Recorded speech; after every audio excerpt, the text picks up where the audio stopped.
This shop looks popular today. Wonder what the occasion is.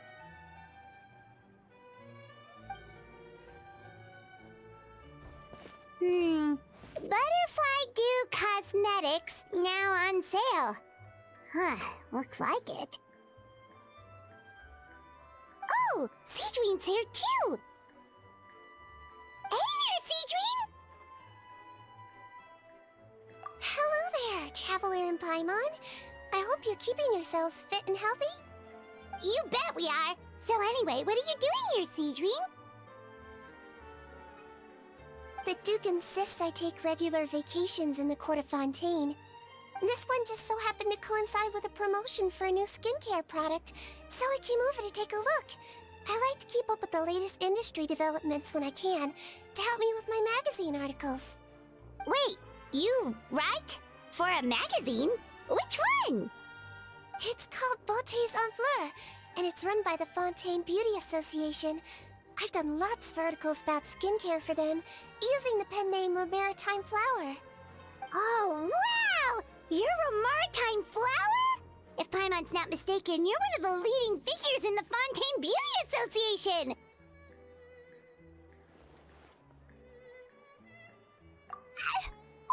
What's so weird about that? Everyone loves beauty! I really like this role. The staff at cosmetic shops are always so polite. And as long as I wear a big smile on my face, I always get the best customer service. Well, they sure don't want to make an enemy of the Maritime Flower. Obviously, it's because of Sijwin's love for beauty. Still a leader of the Beauty Association? That's incredible. The truth is, I study this field because I cherish my own appearance. It has nothing to do with being beautiful or not. Oh, the words of a master beautician defy comprehension! Oh, wait, you're saying that natural beauty is the highest form of beauty, right? Not really. Actually, Melusine aesthetics are very different from human ones. We don't view humans based on their appearance. If I had to describe our approach, I'd say it's based on cuteness. Oh! Really? Yep. Still, I really value my current appearance, and in the process of taking care of it, I've ended up learning quite a lot about skincare and stuff. It turns out, my knowledge and experience is pretty popular with beauty product lovers. It came as a big surprise to me, though. Oh, Paimon gets it now. But speaking of your appearance, how come you look human anyway? Are you, like, only half Melusine?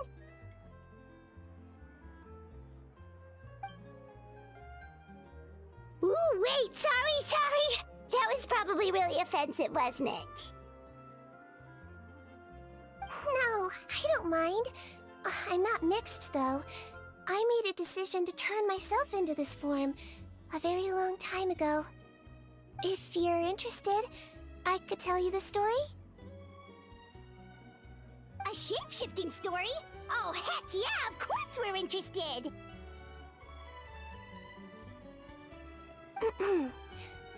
Once upon a time.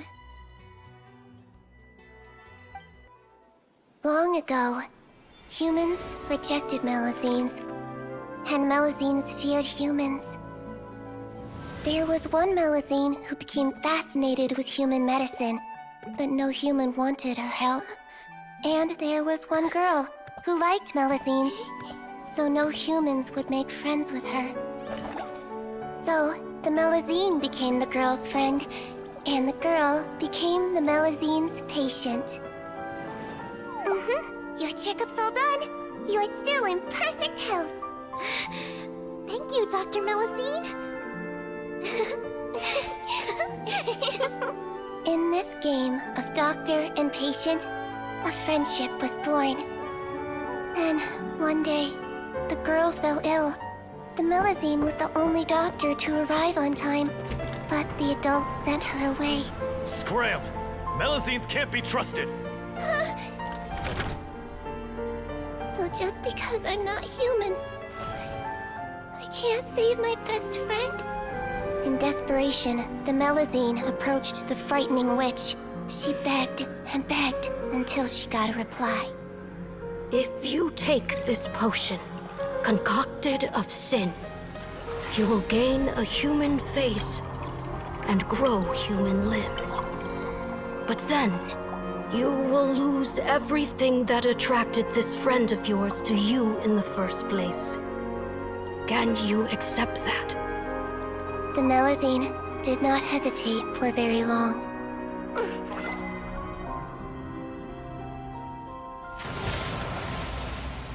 On a rainy night, a little doctor knocked on the girl's door. The doctor wore a hood and raincoat, maybe to protect her from the rain, but maybe also to hide a secret. The little doctor held the girl's hand and treated her illness, just as she had so many times before.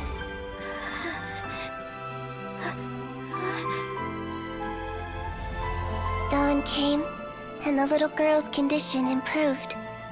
But the little doctor was long gone, for she knew her friend would never recognize her again.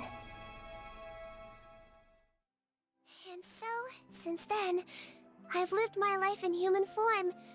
Most people who know me just think I was born this way. Ooh. A witch? A potion? Why does this sound like a fairy tale? Trust me, it's a true story. Must be the way you told it then. It just sounds so...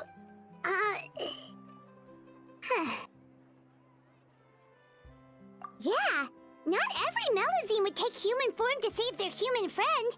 That must have been a huge decision. Treating patients is a doctor's duty. We must always find a way, even when the going gets tough. Ugh. It's so crazy that they turned you away just because you were a Melazine, especially when their daughter was so sick. Well, sometimes appearance can be a real barrier. But that was a long time ago. I like how I look now anyway.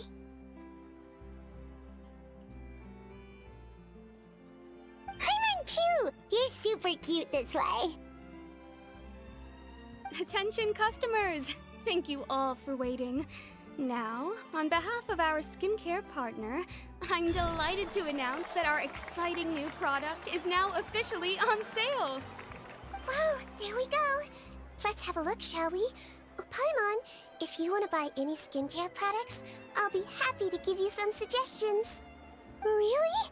Personal advice right from a leader of the Fontaine Beauty Association?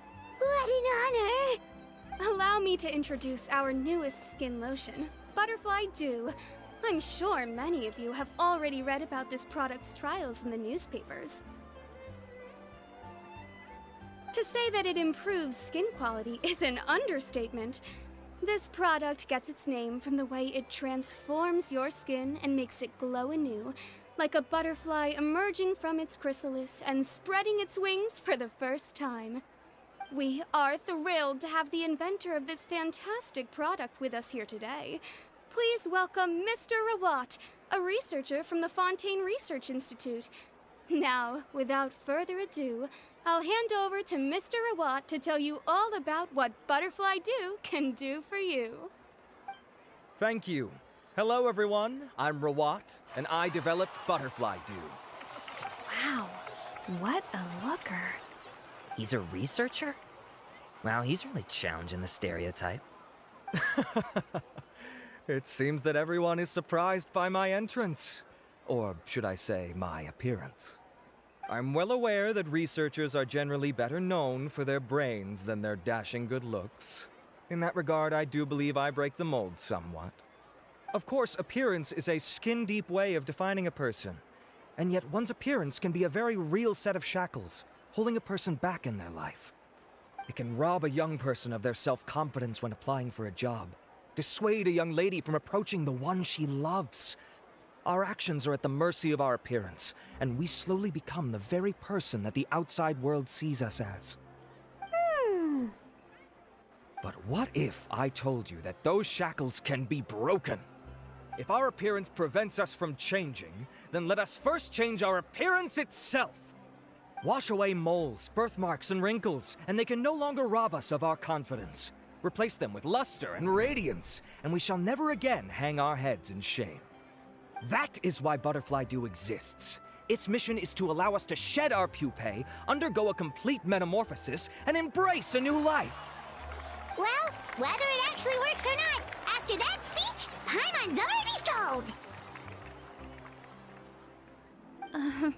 Mr. Rawat, could I ask if you've used this product yourself?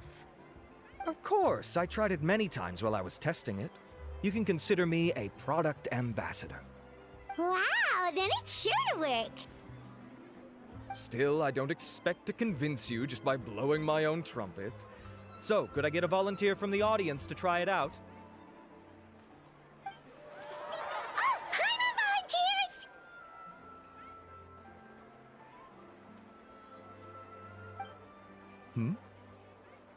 Oh! Ah, what an honor! It appears we have a giant of the Fontaine Beauty Association here with us. In that case, Miss Sijwin, could we seek your most expert opinion on this product? Sure. Whoa, is that Romaritime flower? They say she's the pickiest user of skincare products in all of Fontaine. Here you go.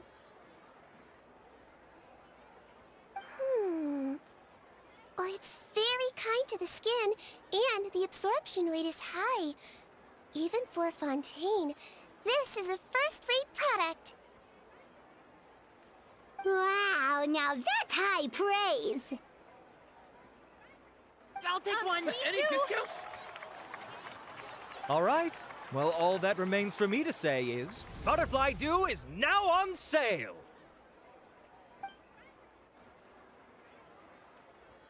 Think we should buy a bottle too?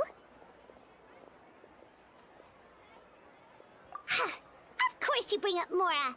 Fine, Pаймon will pay out of her own pocket and even share it with you. There, does that sound fair? And if you're worried about whether it's the right product for you, well, luckily for us, Sijwin's here, so we can get an expert consultation.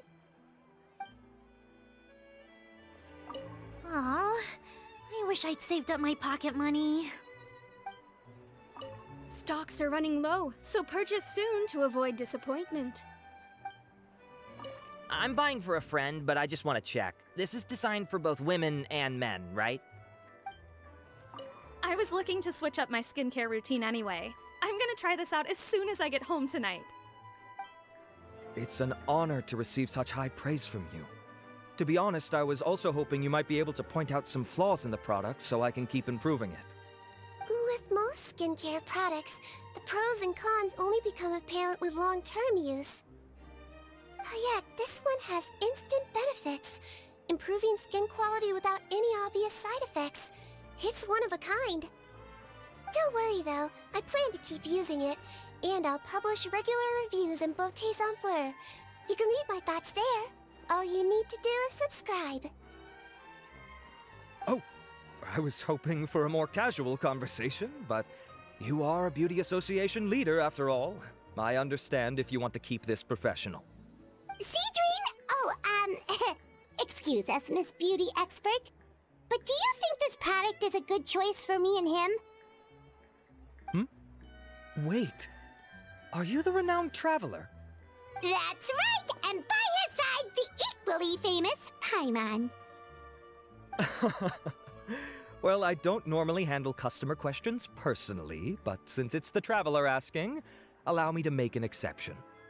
Butterfly Dew is made for all skin types, so no matter who you are, you can rest assured that it will be kind to your skin. If anything, it might be marginally more effective on Fontainian's skin, but other than that, it works the same on everyone. Why would it work better on Fontainians?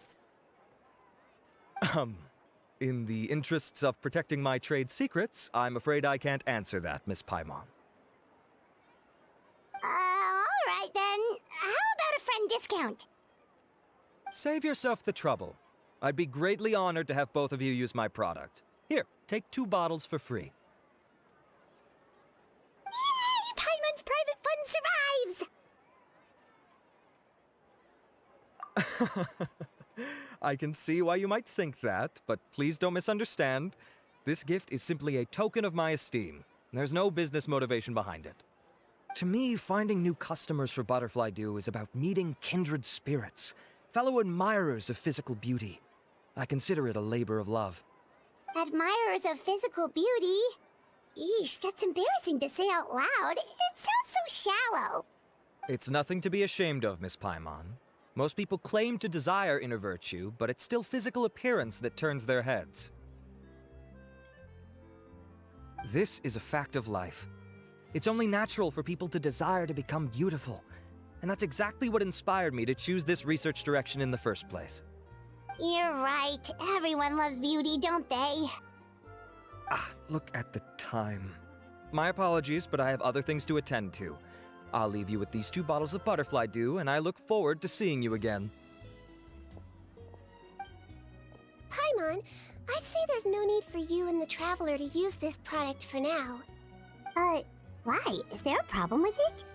The quality is fine. I just think there's room for improvement. I think I could add some ingredients to the mix to make it more effective. Really? Then why didn't you tell Rawat about that? Researchers are a very special breed of human. You can point out their flaws to their face and they won't mind very much. But if you tell them that someone else could do a better job, ooh, now that'll make them really upset. If I'd mentioned it, he probably wouldn't have given you those 2 bottles for free. Huh, fair enough, that makes sense. If you're interested in the more effective version, I can write up a list of ingredients for you. Just come get me once you've gathered them. When you say more effective, you mean it'll make Paimon even prettier? Ooh, how can we say no? As for me, it's probably time I got back to the fortress of Meropid. I mustn't leave the infirmary unattended for too long. Alright, see you there then! Just up ahead, Traveler. The ingredients for Sijwin should be nearby. Great! That's everything! Let's head to the fortress of Meropid! Whoa, the infirmary is packed! Please, you have to believe me. I saw it with my own eyes last night. Another me! He looked exactly like me. Got it? Okay. I've written down everything you told me. Now, I have a few tests to run. Take a deep breath and don't worry. It's nothing to be nervous about. First, which finger am I holding up? Your index finger, but I'm telling you, my mental state is fine. I'm not crazy. Very good. Now, on to the next. Hey there, Your Grace. It's been a while, huh? Ah, it's you two. Indeed it has. I would offer you some tea, but I'm afraid the timing is unfortunate. Duty calls. No worries. Actually, we were looking for Sijwin.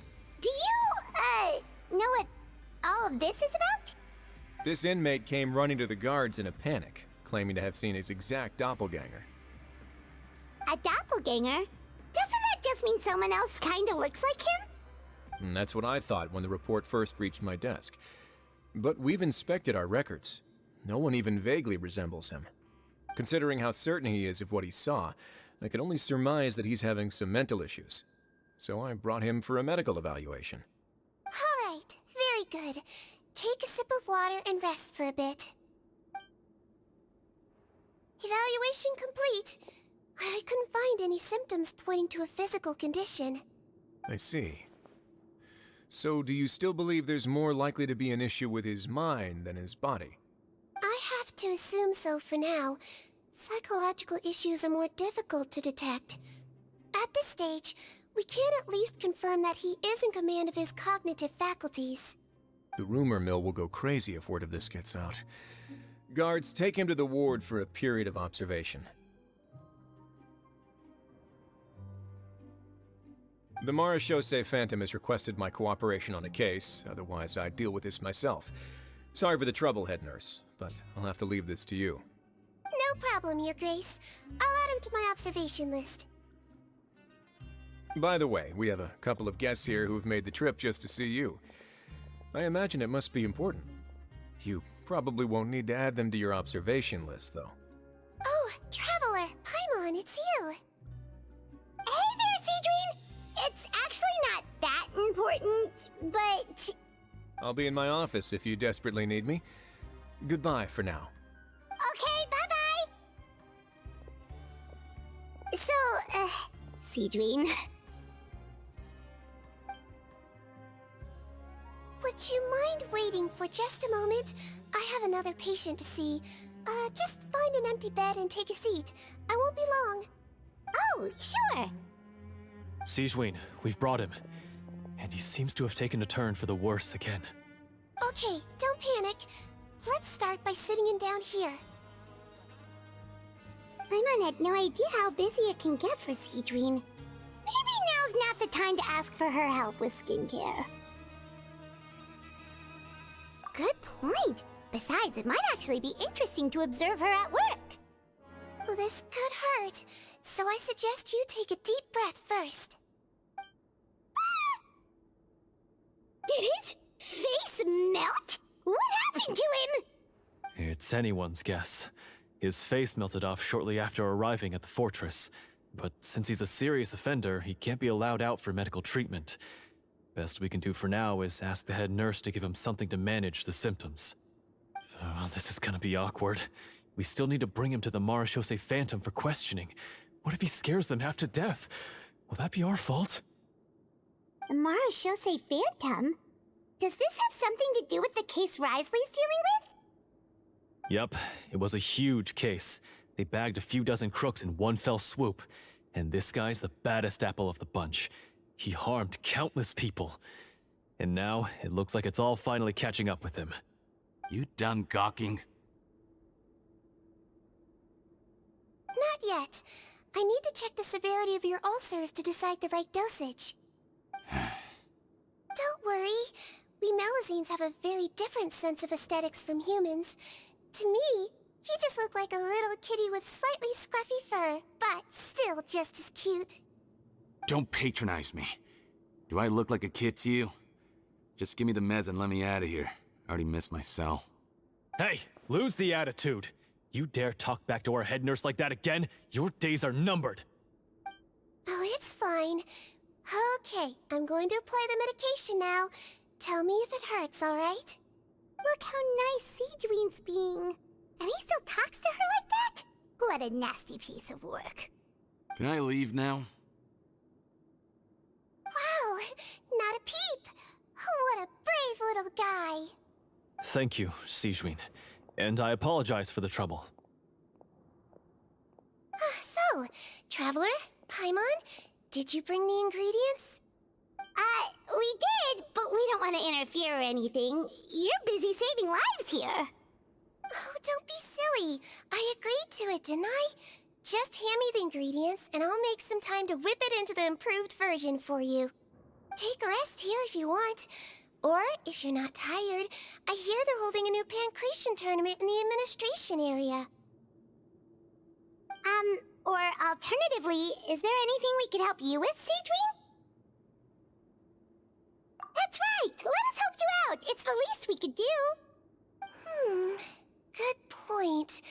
Kind-hearted humans start to develop guilt if they accept free help from others. Don't worry. I'll take a look at my schedule.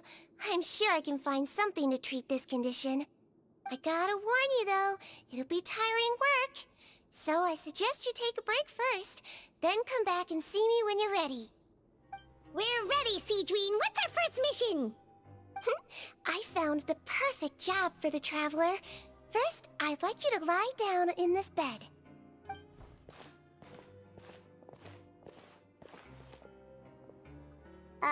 What for? I need you to pretend to be sick. What? Oh, is it that difficult? I thought you did a pretty good job last time. Oh, so you knew. I sure did. He was way more interesting than the usual malingering inmates, and you played along very well, Paimon. I observed you two for quite a while after that. Well, this is awkward. But why do you need us to do it again now? No time to explain. My next patient will be here any second. Please just do as I say. You can, pretend like you've got a nasty headache. And throw in some dry heaving for good measure. Okay.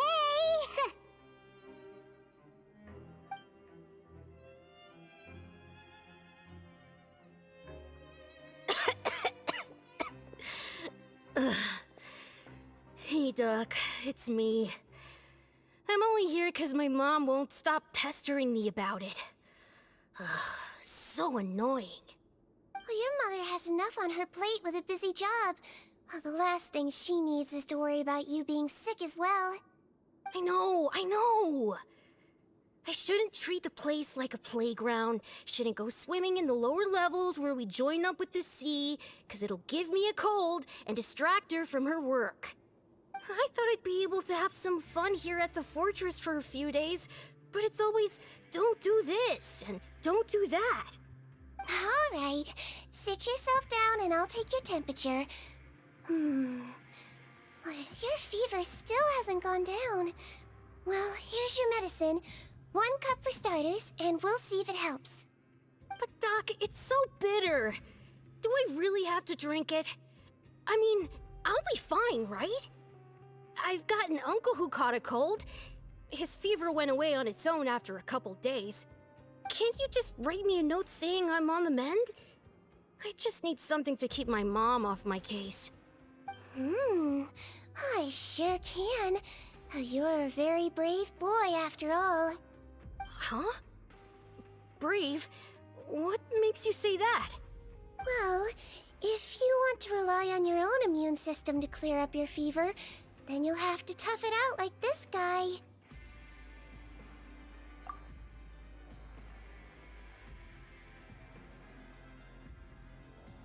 Hang in there, traveler. Are you gonna puke? Pаймon can get you a paper bag. Huh? As long as you're tough enough to get through the nausea and dizziness caused by the high fever, you'll be right as rain after just a few days' rest. And if I'm not tough enough? Hey! Wake up! Wake up! Put it this way. At least you'll never have to see the doctor again, right? I think maybe I'll take that medicine after all, if that's okay. Oh, of course. Here, it's still warm. It's so bitter. All done. Great job, you two. That kid really doesn't know what's good for him. His mother's a guard here. She's been working back-to-back shifts lately, but unfortunately his father's away on a business trip right now. She had no choice but to bring her son here for the time being. He was quite happy at first. He seemed to think that the fortress of Meropid would be all fun and games. So you made us put on that act just to scare a kid into taking his medicine? That's a pretty sneaky trick. Seems like there's a whole side to Sиджвин we never knew about. It's a technique I learned from my teacher. Oh, you had a teacher? Was she a Melusine doctor too? She was human. She passed away a long time ago. Oh, sorry. No, it's fine. I really liked my teacher, so it's always nice when I get to talk about her with other people. She was a traveling doctor, and since she didn't have a clinic, she'd go out and visit her patients wherever they were. Dealing with the badly behaved ones was her specialty. She used to say, if you can scare the little brats into taking their medicine, you won't have to hear them wailing and screeching when their condition gets worse.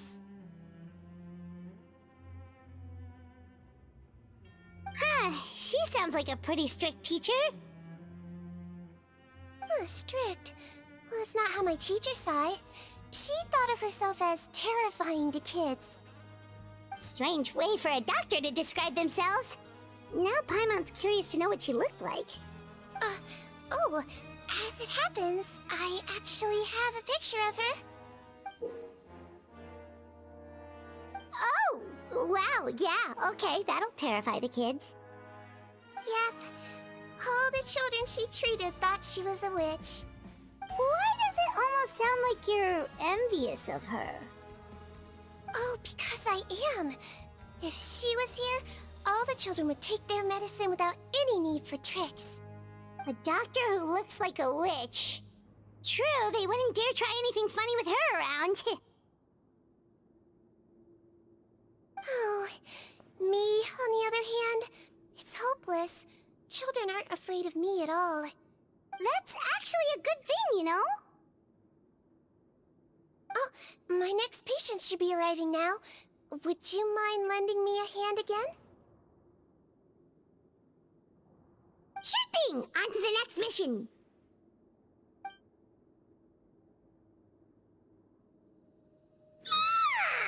Is it nighttime already?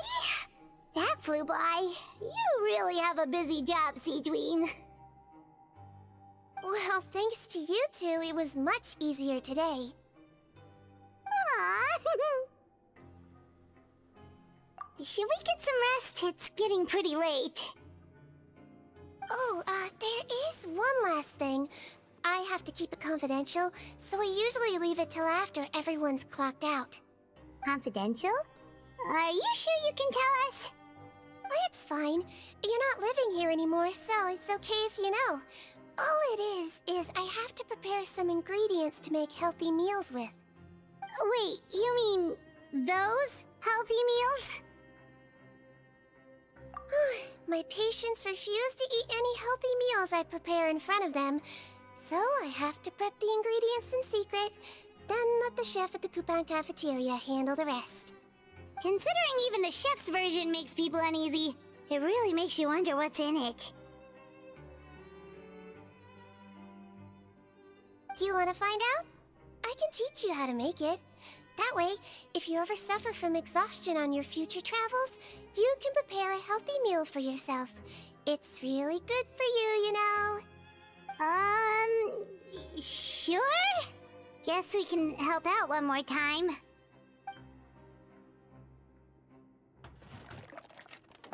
The ingredients are ready. Now, put them on the table and add them in the order I tell you. First, we add this special slime condensate, stir it thoroughly, then pour it in. Oh, see that? It adds elasticity. It looks just like tasty jelly, doesn't it? Yeah, it really does. Until you remember it's slime condensate. Next up, xenochromatic crystals. You want to crush them up into a fine powder, like powdered sugar. Wait, are those from Fontimer Aberrants? Are you sure they're edible? Finally, we'll need some high-protein meat. Frogs are an excellent choice. You just need to clean their innards, and then you're left with some lovely, tender meat. Oh! Frogs. And we're done. All that's left now is to pack them into lunchboxes and hand them to Walsey. Yesterday in the production zone, I noticed an inmate who's been working for 2 days straight. That means it's a healthy meal for him tomorrow. Sijwin really does have the inmate's best interests at heart. Ah, head nurse. Got some extras for me? Just the one today. The serial number's on the lid. Sounds good. I'll make sure it gets delivered. Sounds like they're talking in code. Thanks for your help. Oh, it's no trouble at all. I only wish I could do more. You work so hard for all our sakes. I'd happily lose a little sleep if it meant helping you out. That won't do. If you reduce your sleeping hours any further, your health will start to suffer. All right. Nurse's orders. I'll do as I'm told. But you take care of yourself too.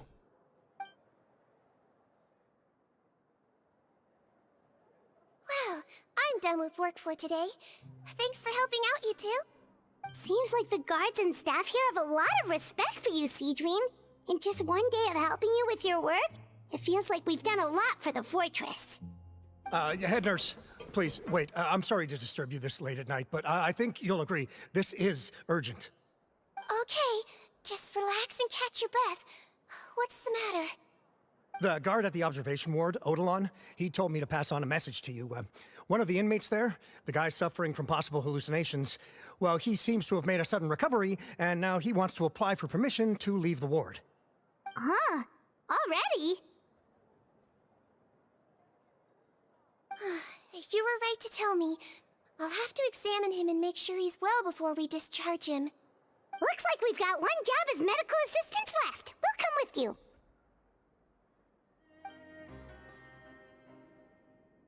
Ah, head nurse, you're finally here. I'm so sorry for all the trouble I've caused you, but I believe I've now made a full recovery.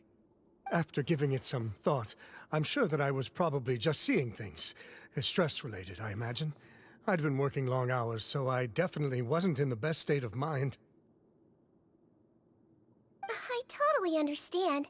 Still, I have to give you an examination before I can discharge you, okay? So, take a deep breath and don't be nervous. It'll be the exact same procedure as we did this morning.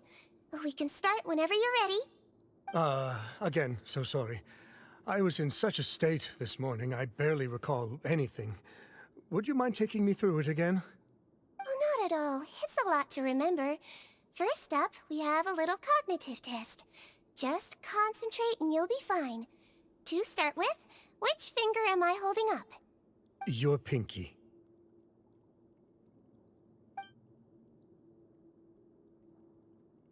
All right, all indicators seem normal. So it was a stress-induced hallucination after all? Well, we've certainly had previous cases of mental illness caused by overwork, which is why I carefully observe everyone in the production zone. I wonder how I managed to miss the signs this time. Please, head nurse, you shouldn't blame yourself. I'm just still adapting, that's all. Pushed myself too hard, and I guess I couldn't take it. Thanks for looking after me. I'll be as good as new after a good night's sleep. And if you can give me the okay, I know I'll sleep better back in my good old dorm. It can be difficult to relax in an unfamiliar environment. Alright then, you can leave the ward. I suggest you take 2 days off to focus on your recovery. I'll take you off the observation list for now, so you're officially discharged. Great. I can't thank you enough, head nurse. Mr. Odilon, could you escort him back? Of course. I'm on guard duty in the administrative area tonight, so nothing will go wrong. You have my word.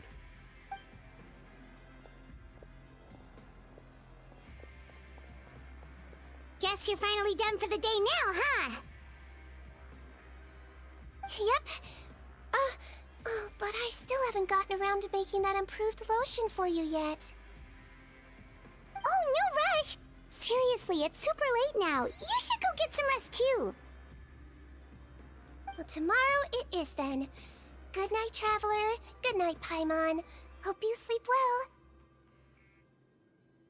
Oh, don't you worry. We will. After a productive day of work, we're both gonna sleep like a log. Yeah, sleep tight, Sijwin. See you tomorrow.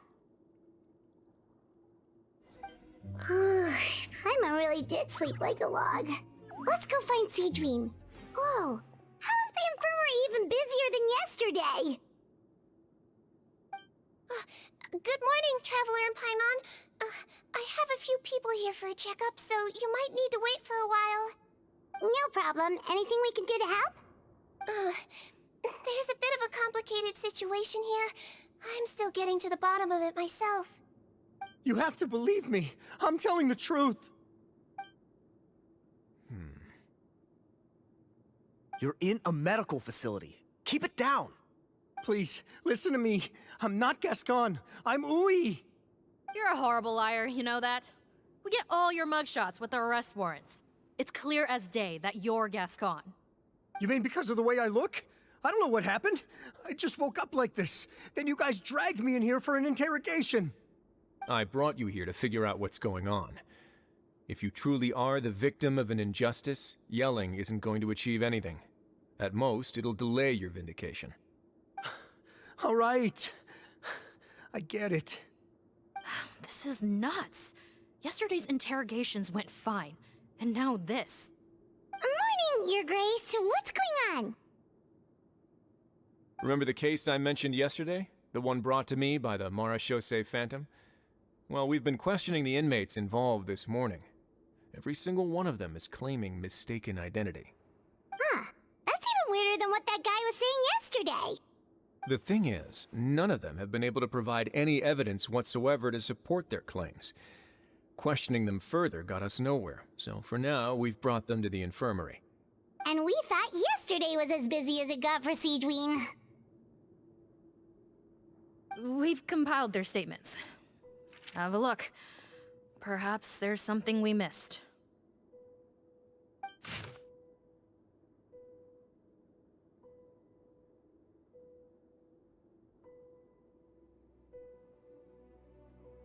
Wait. Release? Interesting. The inmates they spoke of in their statements appear to all be due for release today. I noticed that too. If that's their plan, they're underestimating us a little. Every serious offender claims that there's someone else who just so happens to be due for release today. And they're expecting us to go along with that. All the more reason to be cautious. Lumberzar, check the release list for today and make sure no one gets processed. We're gonna need an excuse, though. Just say we're out of forms, and that we're furiously printing more as we speak. I'm on it. It's conceivable that our group of serious offenders somehow found a way to switch places with inmates who are about to be released, so they can walk out right under our noses. We did consider that possibility. But I mean, just look at them. They match the warrants, period. How could there have been a switch? Only if they're dead ringers for the inmates due for release, I suppose. I gave you that name list yesterday to assist in your investigation. Did that help? Yes, the inmates' mugshots were attached to the list.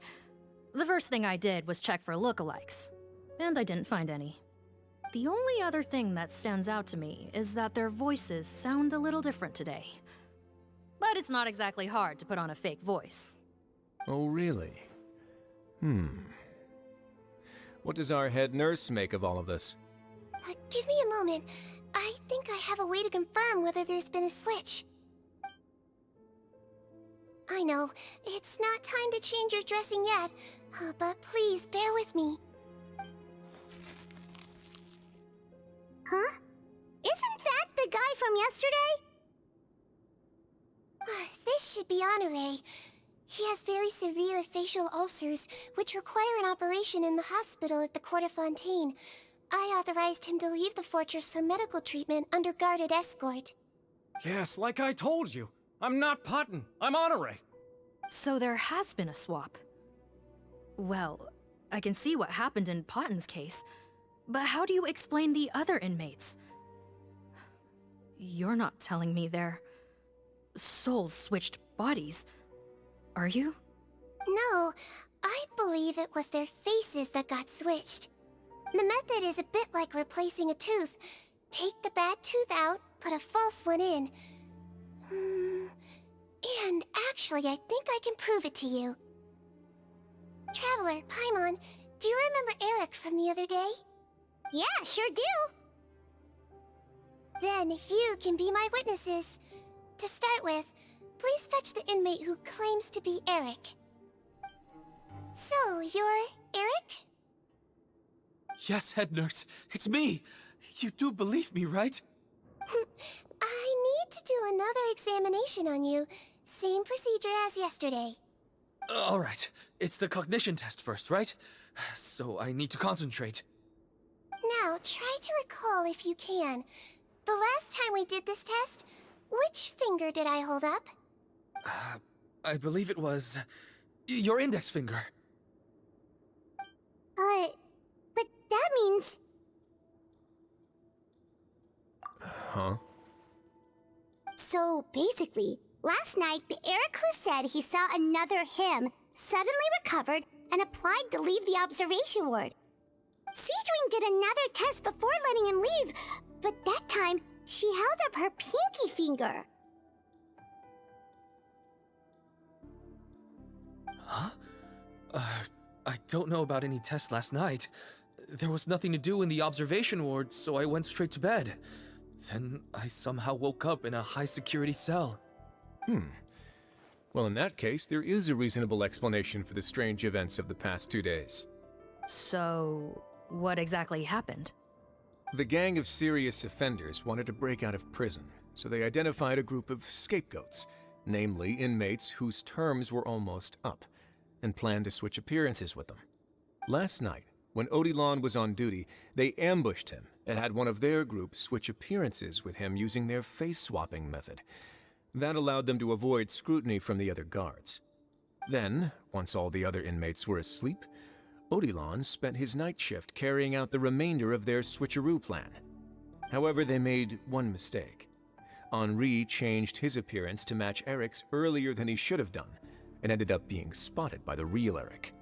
Real Eric came to the guards for help, but we didn't know then what we know now, so we put it down to hallucination and sent him to the observation ward. However, since one of the gang members was posing as a guard, they simply changed real Eric's appearance and had their Eric take his place, muddying the waters even further. Right, because I'd put Eric on the observation list by then, and no inmates on that list can be processed for departure until I've discharged them. Hence why the imposters had to pull that little stunt to get fake Eric off the list. Yeah, it all makes sense now! The Duke cracked the case! Well, I can't fault the reasoning. But I'm afraid that we ruled out the possibility of face switching very early on in this process. Criminals altering their facial appearance to commit crimes is nothing new. In fact, one of the explicit duties of the Malazines in the Marechaussee Phantom is to identify criminals in disguise. We carefully examined all the suspects, and there is no evidence that any means of disguise were used in this case. Huh. Well then, how do we explain all this? So far, it seems more likely that the gang stole documentation belonging to the inmates due for release, and are using that to commit identity fraud.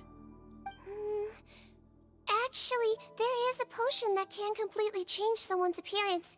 If they use that, even a Melazine wouldn't be able to detect it. A shape-shifting potion? Forgive me, head nurse, but this is the first time I'm hearing about it. If such a potion truly existed, it would jeopardize our entire investigative process at the Marechaussee Phantom. Are you certain of this?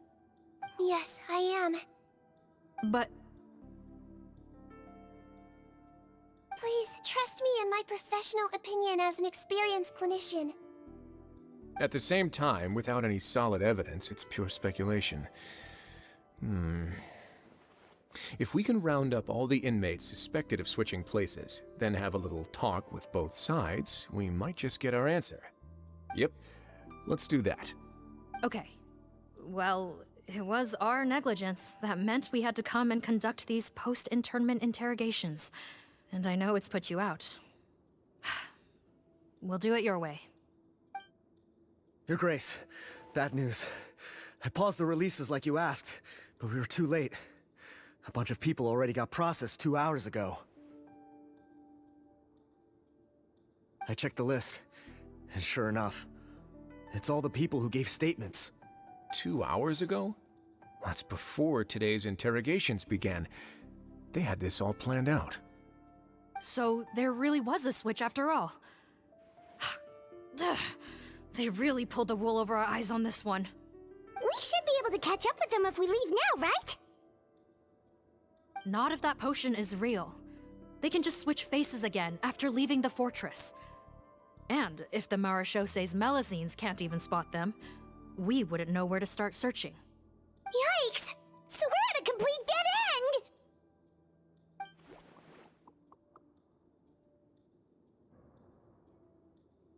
Well, technically there is one more lead we could follow up on. We were only able to arrest this gang thanks to the help of a researcher from the Fonteina Research Institute. I believe his name is Rawat. Oh? Rawat? Isn't that the handsome guy we met at that skincare promotion? Handsome? Maybe from a human point of view. I just remember that he specialized in potions. One of the crimes this gang is charged with is the manufacture and sale of illicit drugs. According to Mr. Rawat, they appear to have stolen technology he developed through his research and used it in their operation. At first, he thought it was a typical case of intellectual property infringement, and he tried to negotiate with them. But once he discovered their criminal operation, he reported them to the authorities. Thanks to his report, we were able to swoop in and arrest them all in one go. What a hero! Bet that took courage on his part. No doubt. This is worth following up on. As the one who snitched on them, it's highly likely that Rawat will be targeted by the escapees. That aside, since he's negotiated with them in person before, there's a chance he'll have some additional information for us. Understood, Your Grace. My team and I will head to the Fonteina Research Institute right away. In the meantime, please keep an eye on the face switch victims for us. Of course. Miss Morgan, I'd like to come along and help you catch these criminals. Huh? Why's that? Well, I'm the one who discharged the fake Eric last night, so I feel partly responsible. Don't say that, head nurse. Your focus was on the inmates' health, and rightly so. We can't ask you to help with arresting criminals. That's our duty. I also have a more personal reason. Cotton is a patient of mine, and if I don't get a new batch of medicine to him in time, his condition will get much worse. Look, head nurse, I completely understand where you're coming from. But arresting criminals is dangerous business. And if anything happened to you, none of us can afford to take on that responsibility. Don't worry, I can defend myself just fine. You say that, but still. If I may, Miss Morgan, Sijwin is the one who raised the potion hypothesis, and I'm sure she has far more expertise on the topic than your team. My suggestion would be to bring her with you. And if you really are worried for her safety, then...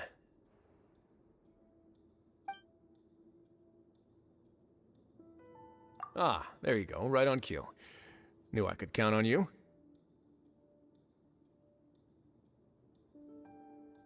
Okay. Well, since this plan has the Duke's blessing, far be it from me to refuse. We should head off immediately. Time is of the essence. Greetings. Sorry to impose, but I'm afraid we're here on urgent business, and we're gonna need you to cooperate. The Marsh is a phantom. Let me guess, you're investigating some more illegal research? Not this time, no. We're looking for a researcher. Do you know where we might find Mr. Rawat? Rawat. Oh yeah, Mr. Handsome, right? He actually doesn't work on site here very often.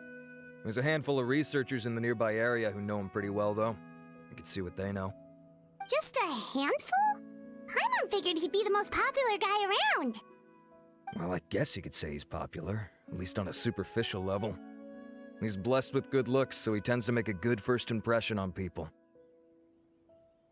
But in all his time here at the Fonteina Research Institute, I don't think he's ever had a single deep conversation about his research with his peers. That's no way to make real friends around here.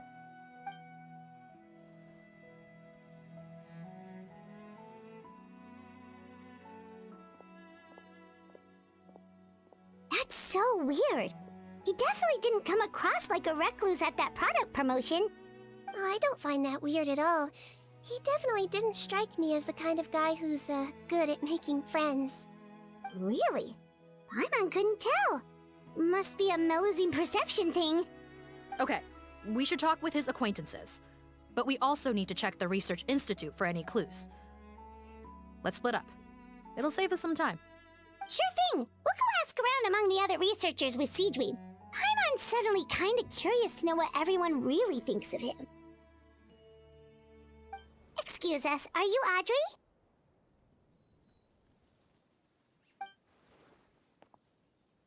That's me. What is it? Are you close friends with Rawat? We're trying to find out where he is. Close friends? You mean because I told him I had feelings for him once? I doubt I'm the first or last at the Institute to make that mistake. Why would you single me out as a close friend? I should have known, really. Men like him, they just enjoy being surrounded by fawning women. They're not interested in a serious relationship. Okay. We were just kind of wondering if you might know where we can find him. Why would I know where he's at? I barely know him, and he probably doesn't even remember me. Ugh, this is getting annoying. Shall we go ask someone else?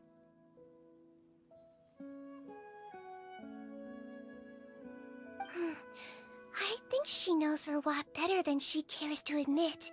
If we leave now, it might be a wasted opportunity. Maybe, but we're not going to get much out of her while she's in this state, are we? She's displaying symptoms common among people in love, if that's what you mean. But I know a cure. It's curable? Oh, we're still no closer to finding Mr. Rawat. Oh, by this point, he could be in grave danger. Danger? Wait, why are you looking for him again? Oh, that's right, yeah! The Marshosei Phantom said that he's been targeted by some pretty bad people. We need to make sure he's safe. What? How has this happened? He seemed fine when I last saw him, and that was only a couple of days ago. Just happened to run into him, of course. Oh, I see. Well, do you have any thoughts on where he might be right now? Okay, but this is purely out of concern for his safety. If he's not at the Institute, he might be at his mother's place. I heard she raised him alone, that they had it pretty tough financially, and these days she's housebound due to illness. He makes regular trips back home to check on her. Oh, okay. Do you know the address? Nope, sorry. I only found out the thing about his mother because it came up in conversation once. I was just trying to find out more about him, so I could get to know him better. When I told him I had a crush on him, I offered to help him take care of his mother. And yeah, maybe that was a stupid idea, but did he really have to yell at me for it? It's like, fine, I can take no for an answer, but what's with the temper tantrum? Unbelievable. These guys only want to show you their charming, well-groomed exterior. They can't stand it when a few home truths shine through. Looks like her love syndrome is flaring up again. We need to find out Mr. Rawat's mother's address. Let's check with the Marshosei officers when we regroup. Cool, sounds like a plan. Well, I've told you everything I know. Don't you think it's time for you to go looking for him? Not that I care, obviously. Hey there, are you in Teep? What do you want? We're here to ask about Rawat. Any idea where he might be? We were told you were pretty close with him. Close? Not sure that's the word I'd use. He wouldn't even let me use his patent. Huh? It's been a good few days since I last saw him. I don't know where he's at. Go ask someone else.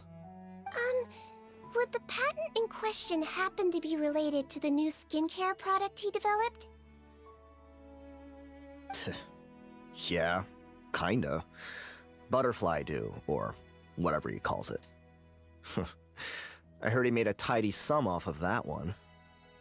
Okay, now we're getting somewhere. Keep going. Most of the other researchers here focus on mechanics, energy, stuff like that. I get why he wouldn't be interested in having anything to do with them. But I'm studying coatings. There's a huge overlap in our areas of research. Why would he refuse to work with me? I bought his product once, and noticed it contains a unique substance that might have applications and coatings, too. If it worked out, I could probably make as much as he's making. Don't get me wrong, I had no intention of plagiarizing his work. I was hoping to get official permission to use his findings in my own research. Followed the proper procedure. It was all above board. I would have had to pay him a license fee and everything. But despite that, he turned me down not once, not twice, but 3 times.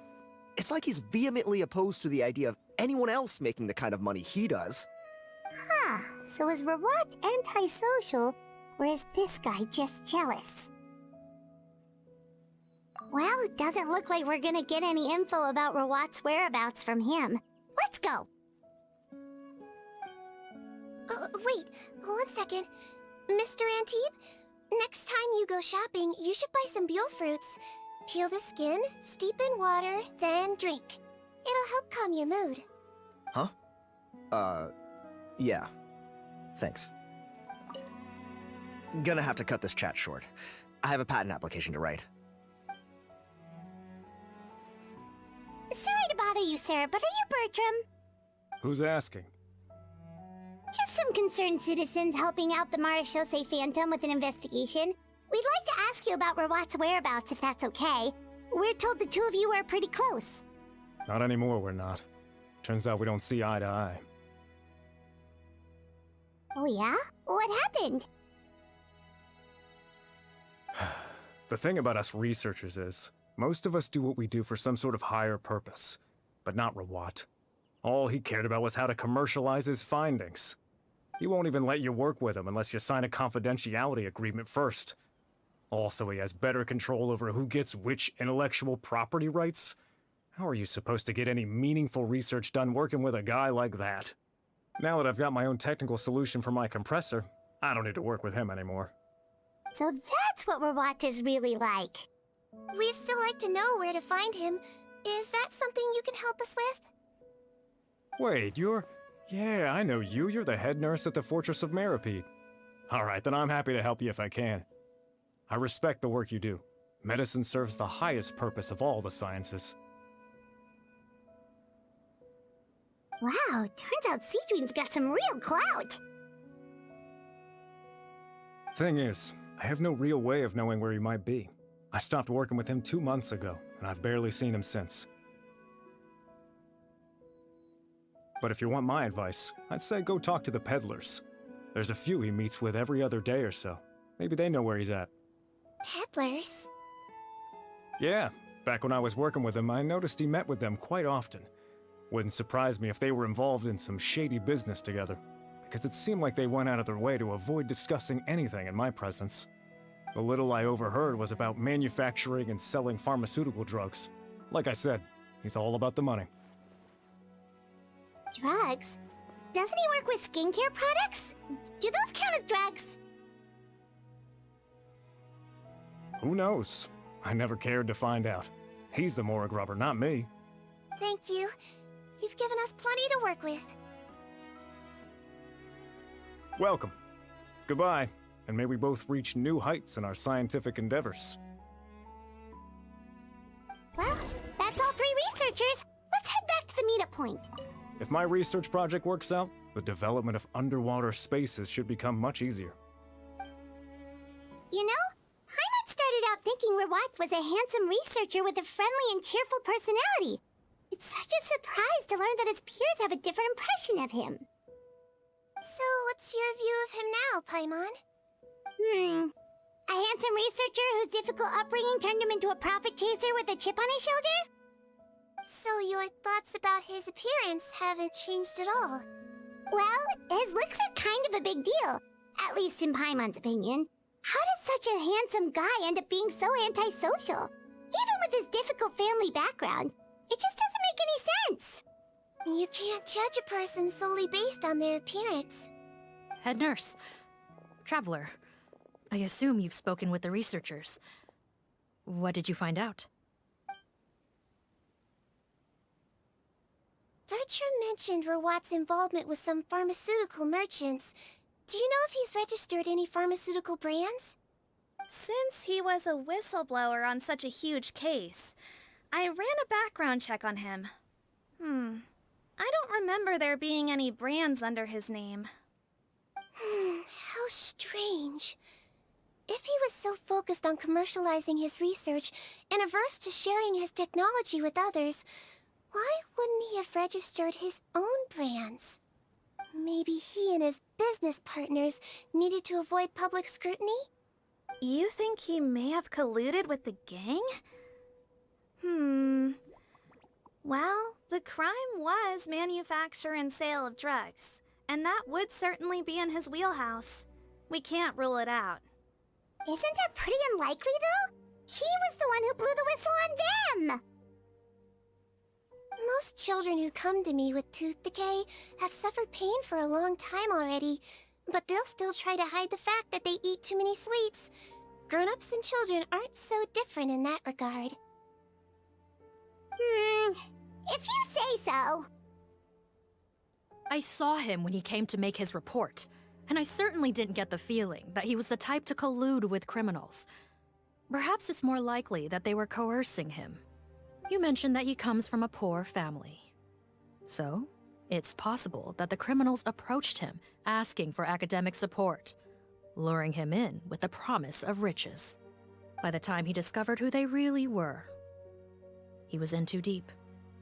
They had leverage on him, so he was forced to keep working for them. I've seen it happen many times before. That does make a lot of sense. It would definitely explain why he was so unwilling to cooperate with his fellow researchers. No wonder he's so unsociable. He must be on edge all the time with a gang of crooks breathing down his neck. In that case, the situation could be worse than we thought. If Rawat was working with the escaped inmates, they're sure to know more about his whereabouts than us. Oh, there's a good chance they'll get to him before we do. Based on the information we've gathered so far, he was last seen 2 days ago. If no one's seen him since, maybe we're too late. 2 days ago?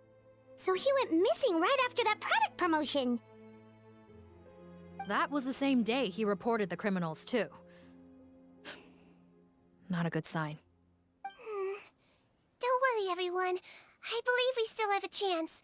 Since he disappeared right after blowing the whistle, it's likely that he's gone into hiding. Yeah, he must have been worried that they'd come for him. All the more reason to find him as soon as possible. The only lead we have at the moment is his mother's house, which you mentioned earlier. Seath, think you can find the place? Yep. When you register a brand, the Court of Fonteina requires you to provide a legal address. The one Rawat wrote down was in the outskirts of the city. That should be the place. Okay, then there's no time to lose. Let's move. All right, this should be the house. I'm pretty sure this was the address. Okay, I'll knock.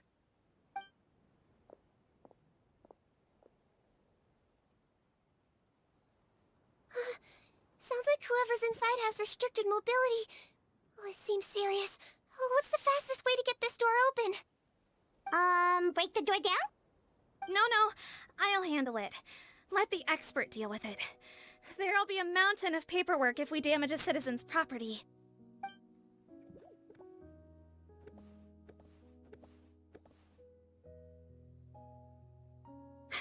Calm down. Deep breaths. Remember your training. Control your strength. And... it's open! Seath, take a few people and lie in wait. Keep your eyes peeled for any activity around the house. The Traveler, head nurse, and I will go inside. No! Don't look this way! I'm supposed to be hiding, remember? Captain's orders.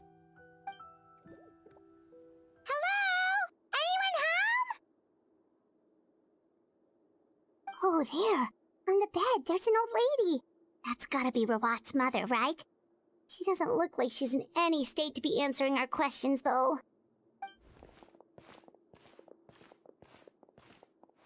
We could try, but she is very ill. We mustn't force it. Well, doesn't look like Rawat's here. She's the only one we can talk to. Yep. Allow me. Hello, ma'am. Might I ask if you're Rawat's mother? We're trying to locate him.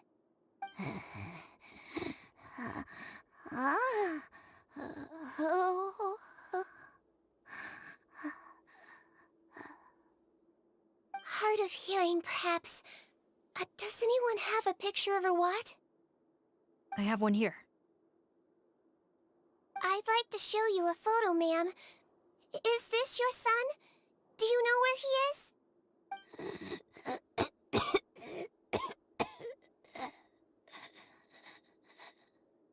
Looks like this isn't gonna work after all. Well, looks like we're out of leads.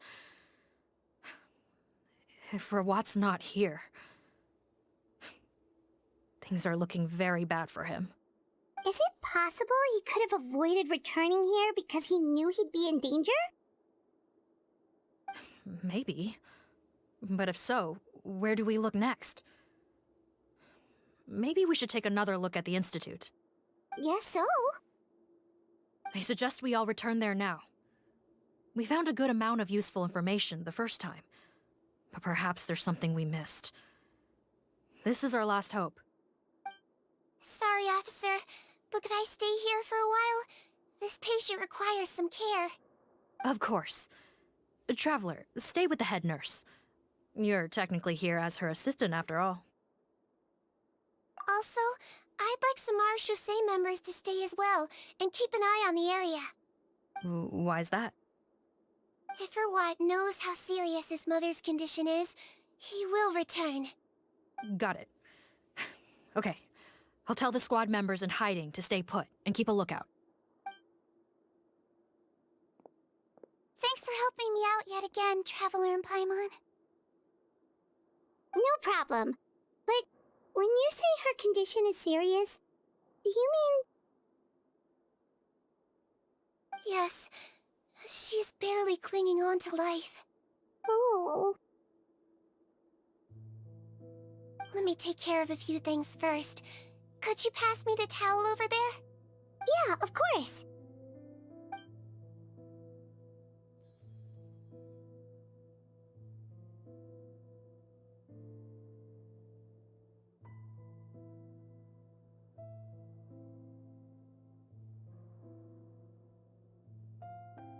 I can tell that her family has tried a lot of different treatment methods, including some very expensive medicines.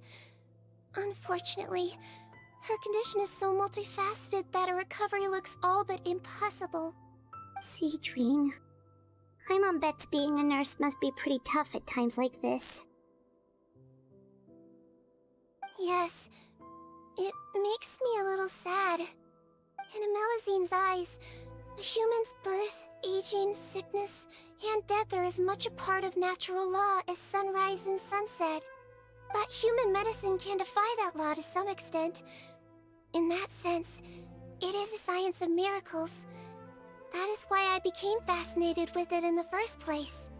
But it was only after I truly became a doctor that I realized miracles don't always happen. Even the greatest doctors cannot cure all diseases. Sijwin. Well, don't worry about me, Paimon. A doctor's duty is not to cure all diseases, but to treat whatever ailments they can. At the very least, I can lower her fever. That way she'll suffer less, and she might even be able to see her son. Yeah. All the more reason to find Rawat as soon as possible, even if we don't catch those crooks.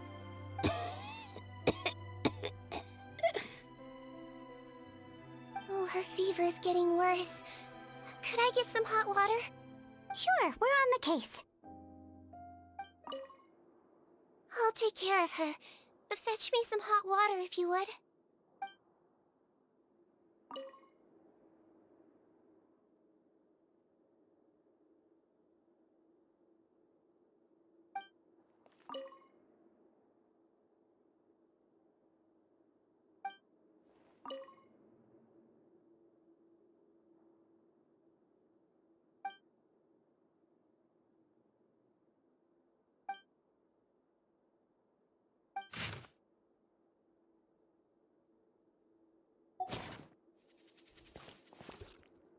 found the hot water? Sure did. And look what else we found. Judging by this journal, it seems like Rawat has a private lab. There's a good chance he could be there right now. We gotta go tell Officer Morgan right away. Oh, that's great news. But hold on just a moment. The wet towel is ready. I'm giving you another injection. Are you feeling better now?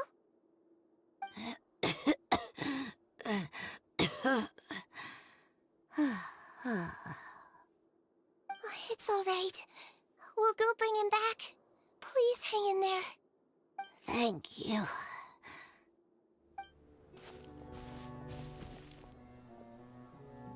It's Officer Morgan! They're already here!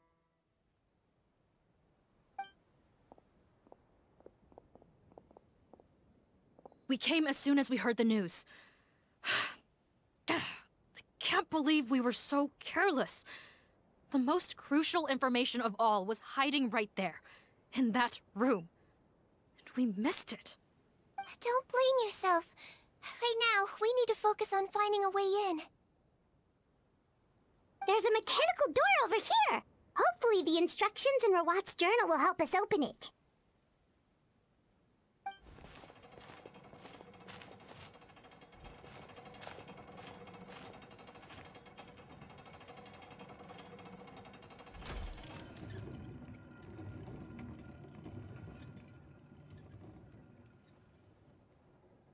It's open.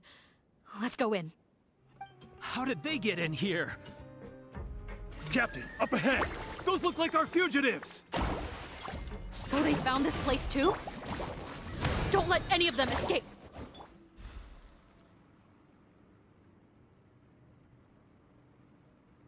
Captain, according to our list, many of the fugitives aren't accounted for. There may be others hiding deeper inside the facility. Ah, so these guys were just the lookout crew. The Marachose Phantom! How did they find this place? Wait, it's that guard from the fortress! That's right, I'm on your side. The Duke sent me. What's the matter? Some sort of mix-up? Mr. Odilon, didn't I tell you a few days ago that you need to stop all field work until you've recovered? Well, you know, gotta help His Grace out. Share the load. Officer Morgan, this man is an imposter. The real Mr. Odilon has no recent health issues. What? But Looks like the head nurse was right about the face-swapping method. Arrest them all! DuPont, stay here and keep guard. And watch the exit. If we're not back soon, call for reinforcements. Got it.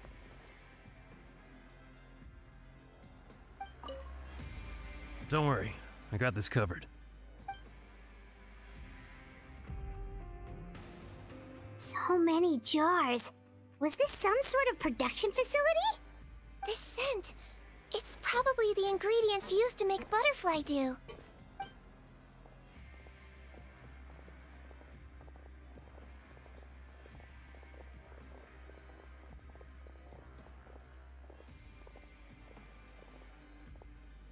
How come they're all empty? Did it sell so well that he ran out of supplies? How strange. Why would Rawat choose to manufacture a popular product like that in such a difficult-to-reach location? Given our suspicion that he may have been coerced into the illegal drug trade, I would have thought that any production facility we find here would be used for illicit purposes. Perhaps butterfly dew is itself an illegal drug. Do you have any evidence for that claim? No, just a guess. We need to find Rawat as soon as possible. She has all the answers we need. Understood. Well, let's not linger here. Let's go. Come on.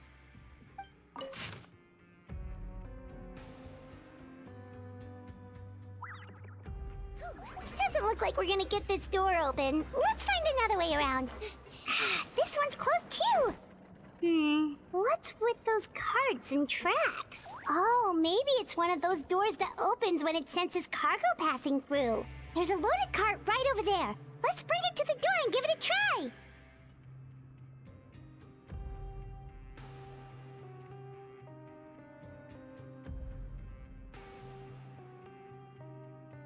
This room's much smaller than the others. Judging by the implements on the table, this looks like a potion-making lab. Head nurse! Over here!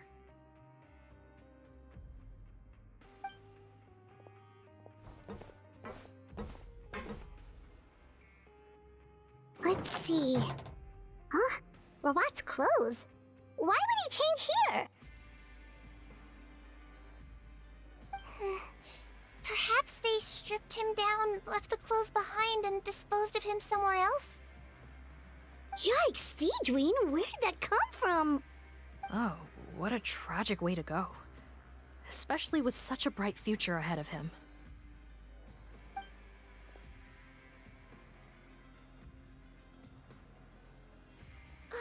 There's a path leading further on, Officer Morgan. Let's keep up the pace.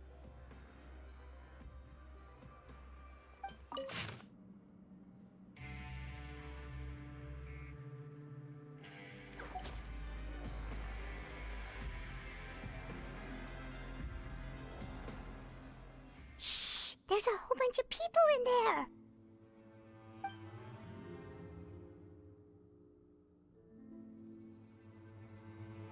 Are you serious? You're telling us that within a day, our faces are going to rot like yours? Fontainian physiology changed dramatically after that great flood, and it's not as compatible with this face-changing solution as before. The side effects are as you can see. Why didn't you say anything before we all used it? Look, my plan got you all out of prison, didn't it? You'd have much bigger problems to worry about right now if the Marshal Say Phantom found out about your other crimes. Consider an ugly mug getting off lightly. Ugh. You're just lucky we didn't leave you in there after you disappeared on us with no warning. We only let it slide because we're former partners. And now you have the gall to pull a stunt like this? Partners? Make no mistake, each of us is only looking out for himself. If you place too much trust in others, well, I'm afraid that's your problem. You hid things from me too. Remember how you each had a spare potion? You kept quiet about it until we planned the prison break? Oh, and you didn't have a secret spare? Then do you want to explain how you melted your face off before all this? Guys, that's enough. Calm down. It is what it is. Arguing won't change anything. What's the plan, Pardon? I'm assuming you brought us here for a reason? There is no plan. We followed him here on the promise of more juice, but it turns out there ain't a drop here. Besides, what does it matter now anyway? He already said, even if we did get our hands on more of that stuff, switching faces again solves nothing. They're still gonna melt off eventually. I said enough arguing! Pardon, tell us the plan. The most practical solution is to continue using the potion. Keep switching to a new face before the ulcers can start forming. Are you kidding me? This stuff was hard enough to get a hold of even when we had a supply. Now you're asking us to use it like skin lotion, after the flood all but wiped the supply out? Well, there is another option. But you'll have to make a deal with me first. Okay, now we're talking. What's the deal? I have a document I took from that researcher that details how to make a replacement. Just give me one bottle of the undiluted fluid, and I'll get to work. What's the problem? I thought you always kept reserves. Or do you really just have one spare bottle each? What do you think? That we were shipping them into the fortress of Meropid by the basket load? Well then, say hello to never showing your marred faces in public again. Ugh, I've heard enough! Get him! Let's see if that document even exists! Freeze! Marshal Say Phantom! What? Who let them in? Officer Morgan, before anything else, please find out Rawat's status. Rawat? I don't see him. Hand over the hostage now, if you want any chance of avoiding an extension to your sentences. Spare us your condescending attempts to coax us back to our cells. You think we're looking to negotiate? Rawat is dead. Putton? Arrest them all! Don't let anyone get away! Huh. Gotta say, I never expected to see the head nurse in combat. Some patients respond better to a more aggressive treatment plan. Did we get everyone? Captain, we finished the head count. Potten's missing. Over there! The door's closing!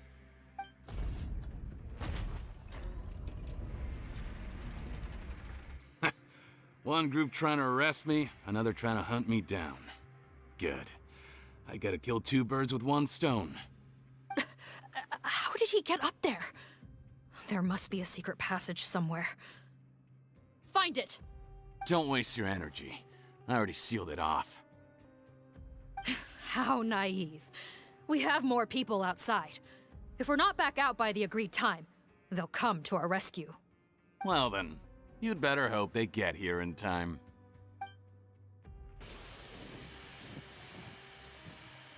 There's some kind of gas leaking from the pipes.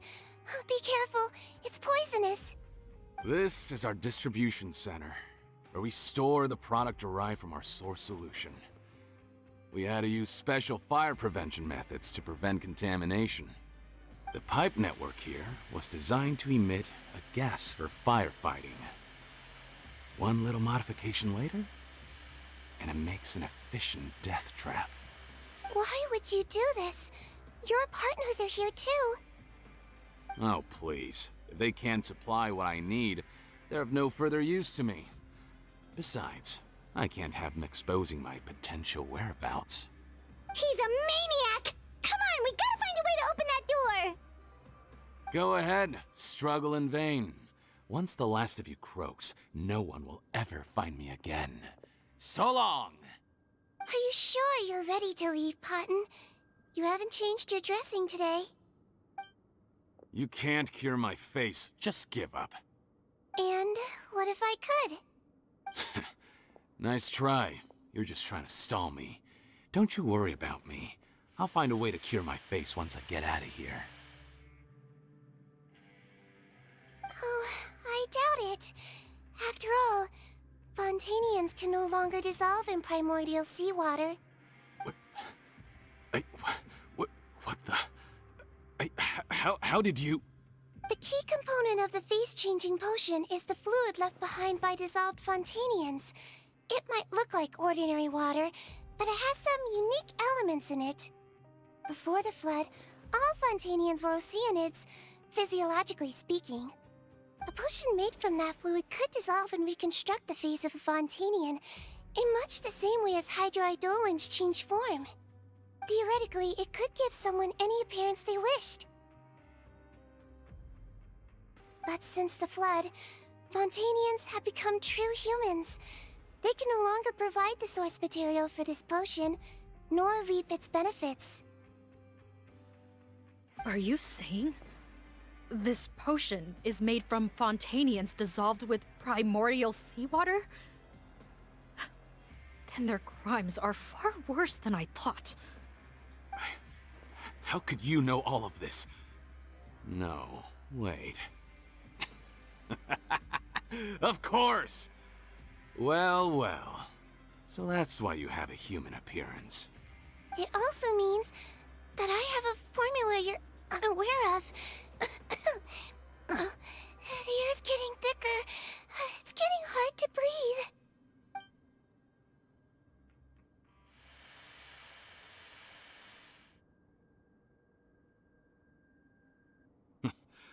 I might get to make a deal today after all. Alright, keep talking. How do you intend to give me the formula? Oh, it's not a formula, but a finished product. I have a bottle of it right here. What? When I tried Rawat's skincare product, I noticed it had a certain special component in it. So I had my friends gather some other ingredients for me, and sure enough, a little experimenting later, I'd produce the potion. I'm guessing his skincare lotion contains the fruits of your joint research? Huh. Impressive guesswork. Yeah, We were a supplier for some of the raw ingredients. But it only contains a tiny amount of the active ingredient. The effect is minuscule compared to the undiluted fluid. Well, I found a way to reverse the dilution process, giving the skincare lotion a similar effect to the fluid it is derived from. That's impossible. If I tell you some of the ingredients, I think you can figure it out. First, you need to combine tainted hydrophantasm tissue with transoceanic pearls at a ratio of around 3 to 7. Tainted hydrophantasms and transoceanic pearls. I see. Can't believe I never thought of that. So, can we make a deal? Sounds good to me. There's a delivery pipeline beneath this window. Drop the potion in, and I'll release you all. Nope, not trusting you that easily. You're like those naughty kids who try to hide their illness. Open the sluice gate first, then I'll hand you the potion. Even if you're not bluffing, your potion won't cure my face permanently. You really think you have any leverage here? I'm not closing the valve this time. Clock's ticking. Fine, then I'll just stand here with the potion in my hand. And when I faint from the poison, I'll drop it and it'll be destroyed. No.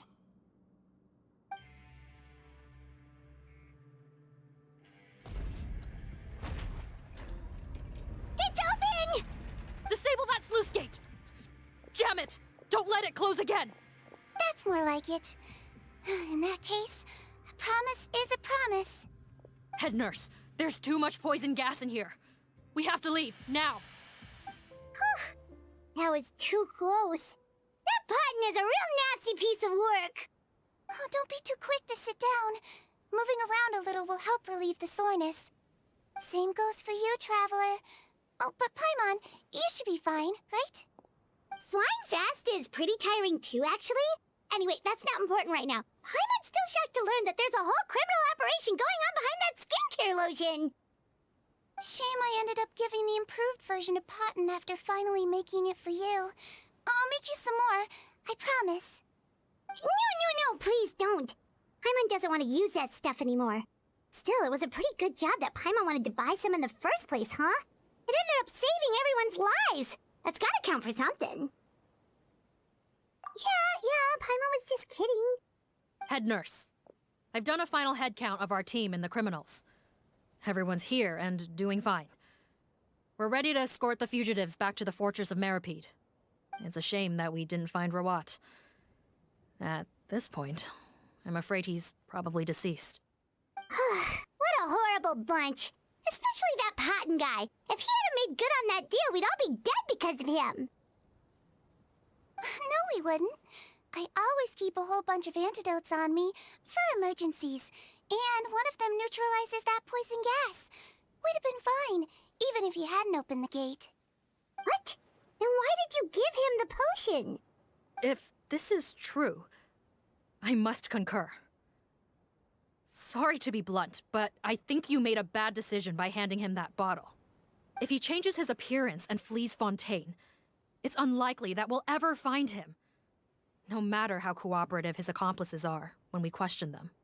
No, you don't understand. I gave him the potion precisely so we could be sure where he'll go next. What do you mean? We gotta hurry. She won't last much longer. Don't move a muscle. I might be short, but I pack a mean punch. Captain, you're just in time. While I was lying in wait, I spotted this crook snooping around, trying to find a way in. So I detained him. Whoa. His face. Are you... Potten? So this is where you were heading, huh? What? This is how Potten looked before his face was marred. His current appearance matches the mugshot on his arrest warrant. I see. Wait, so what's going on? Wasn't the whole point of the potion to disguise himself and escape Fontейна? Why would he change back to his original face and run right into our trap? Enough of this nonsense. Let me in. You better pipe down. There's an old lady in there who's very sick. No way are we letting a crook like you inside. To heck with it. Listen to me. I'm Rawat. That's my mother in there. He's gotta be lying, right? Rawat was a victim in all this. He was forced into it against his will. How can he and this monster be the same person? Forced against his will? That's the funniest thing I've heard all day. Heck, when I was being coerced, everyone thought I was colluding of my own free will. And then when I actually became a criminal in my own right, you all suddenly thought I must be under duress. Amazing what a difference a handsome face makes. Save us the speech. Explain yourself. You want an explanation? Fine.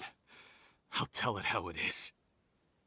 When I was just pottin', the whole world treated me with contempt. Ew. What do you want? Get away from me. Women despise me. Collaborate? You don't look like much of a researcher to me. My peers scorned me. Mr. Potton, was it? I'm most interested in your research. Consider my offer carefully. I doubt you'll find other investment opportunities. Only villains would work with me. You want out of the game? Forget about it. Turns out, I slipped up a little. Left your picture with some Marechaussee Phantom officers. Easy mistake to make. Now they've listed you as an accomplice and drawn up an arrest warrant. So I suggest you put any thoughts of running away to rest. If you get caught by the guards for being in the synth business, you ain't ever seeing the light of day again. There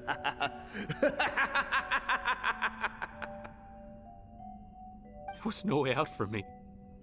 Until I could stop being Potton. Mr. Rawat, I have something I'd like to tell you. I became popular with women. This new potion you developed is fascinating. Genius, in fact. Would you consider working with me? I'd be happy to sign a licensing agreement. My peers looked up to me. I'm very interested in your research, sir. You must no doubt have offers from countless investors, so far be it for me to ask for a full collaboration, per se. I merely wanted to express my interest. No pressure at all, naturally. And the villains even began to fear me. Becoming Rawat showed me what a superficial world we live in. But I did not hold a grudge. After all, this superficiality could be made to work in my favor. Or so I thought. But alas, the world seemed bent on finding a reason to make me despise it. Mother, I'm back. How are you doing? Who are you? I bought the best medicine Mora could buy, but nothing would cure her illness. In the end, I hoped she'd at least be able to see her son one last time before she passed, but when everyone else rejected me, the only person who cared about me was my mother. Then, when I became a rising star in the Fonteina Research Institute, I was unrecognizable to her.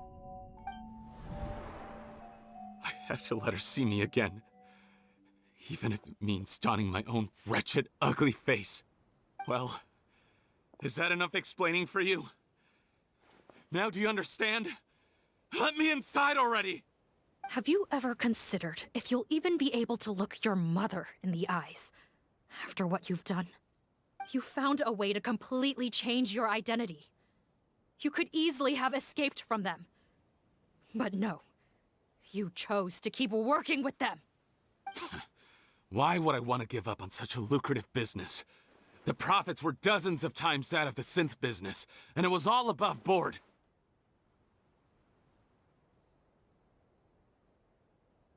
So you kept being a villain just for the money? Villain? By what standard? Is doing evil deeds really what makes someone a villain in your eyes? Or does it all come down to the way they look? None of you saw a villain when I was wearing my other face, did you? You have no right to judge me! You're all just fake people living in a hypocritical world! I regret nothing! My mother would understand! You're a villain to the core! But especially that tongue! Honestly, I don't see a villain when I look at your current face either. Don't humor me. You don't seem surprised by my confession in the least. How long have you known the truth? I didn't know anything for sure until you chose to take that potion bottle and spare our lives. But if you're asking when I started suspecting you, it was the first time you came to see me at the infirmary.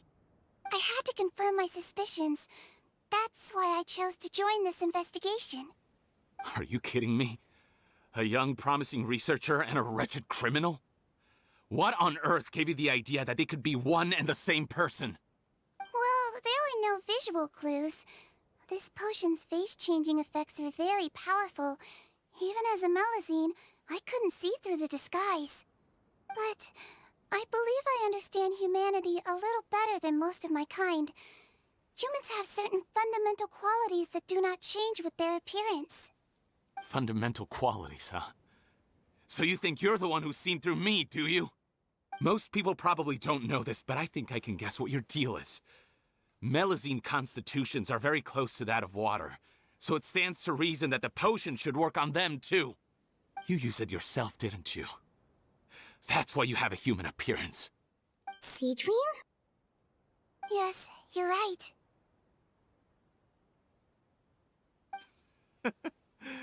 I'll bet it was back in the days when Melusines were discriminated against because of their appearance. It was either carry on living in the gutters as part of an alien race cast out by humanity, or become the head nurse of the fortress of Meropid, revered by all. Not a hard choice to make. It's a no-brainer. So you see, you and I were the same. And I'm the one who saw through you! That's not important right now. You came here to see your mother, didn't you? Well, I can grant you your wish. Huh? Head nurse, I'm not sure that's a good idea in his current state. Don't worry. Back in the warehouse when I traded the potion for our lives, I was doing it to test him. He was willing to risk sacrificing his only chance of escaping capture by opening the gate in exchange for the potion. Also, he could see his mother again. If nothing else, his concern for his mother is genuine. I see.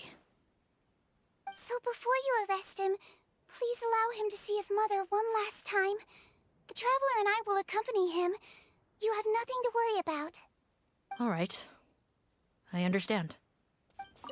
I don't trust this guy much. Be careful. Join the head nurse inside. If he tries anything at all, shout. Mom? It's me, Potten, your son. You recognize me now, don't you? Mom, what's wrong? I'm sorry, but I have some bad news. I examined your mother last time we were here, and it appears that due to her prolonged fever, she's lost her eyesight. What? Your appearance no longer has any bearing on her ability to recognize you. But there are always other ways to remind our loved ones who we are. Wouldn't you say? No, it can't be. Please, Mom, open your eyes. It's me, your son, Potten. If you really can't see my face, then here, take my hand. Tell me you feel your son's hand. I've done so much to get to this point. Please, you have to recognize me.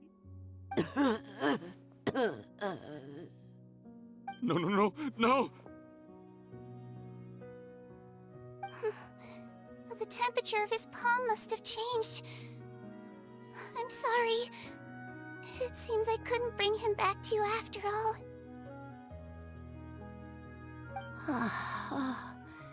It's you. Thank you.